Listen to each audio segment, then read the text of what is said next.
David Doyle Rittenhouse can only be described as goofy. He's goofy in appearance, goofy in personality. He's tall, bald, and pear-shaped. David is socially awkward and very reserved and timid. You know, the kind of guy who doesn't get any cake at the office birthday party. And to top it all off, David Rittenhouse is paranoid. Back in the pre-9/11 era, before Edward Snowden told us all that our every word and action is being monitored, David told me that he couldn't sleep unless he unplugged his computer and modem and disconnected the phone line. That's how we used to connect to the internet, through a telephone line. Because, he said, everyone is being monitored through their communication devices. Now keep in mind, this was years before MySpace or Facebook were even a thing. But David is no conspiracy theorist. He doesn't go in for crazy theories and wild conjecture. I don't like them putting chemicals in the water that turn the friggin' frogs gay. Even now, many years later, David is almost a ghost on the internet. Almost, I say, because you can find information about him from the time he murdered that guy in Florida.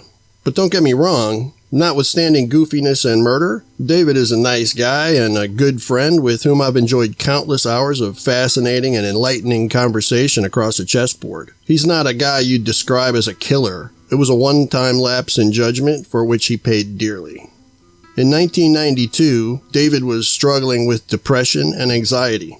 He was enrolled in a clinical trial and given an experimental drug called Luvox in hopes it would help with the symptoms.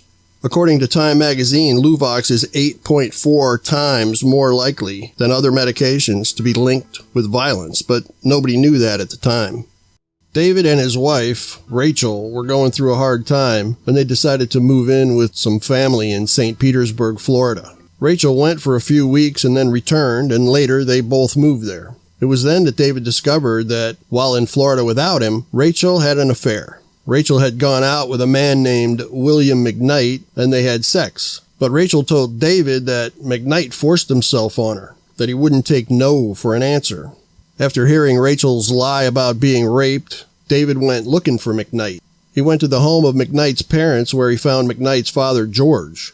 David told George McKnight why he was there, and George invited him inside and talked to him like a father. He calmed David down and told him that if he goes home, the police would not have to be called. David went home, and true to his word, George McKnight did not call the police. But he did tell his son William about David's visit. The following evening, William McKnight and some of his friends went to David's house driving a van. McKnight confronted David and made threats and talked shit like young men tend to do. XOXO. That's right, Dirt. Nobody wants you in this town. Nobody wants you around, period. But the macho talk ended when David fired a full magazine of 9mm hollow points into McKnight's chest. McKnight's buddies pulled him into the van and took off. David once told me that they drove the opposite direction of the hospital, and he thought McKnight might have survived if not for that. People like David Rittenhouse sometimes need to tell themselves things like that to sort of share the blame for what they've done so they can live with themselves.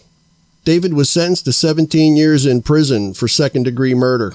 He started writing letters to one of those women who does that kind of thing, and she and David got married while he was still in prison. David was released in 2001, and his new wife had gotten a job working overseas as a military contractor. She and David left the U.S. in the beginning of 2002. I could tell you where they went and who David's wife works for, but I'm afraid that if I did and he ever saw this video, he'd never get another good night's sleep.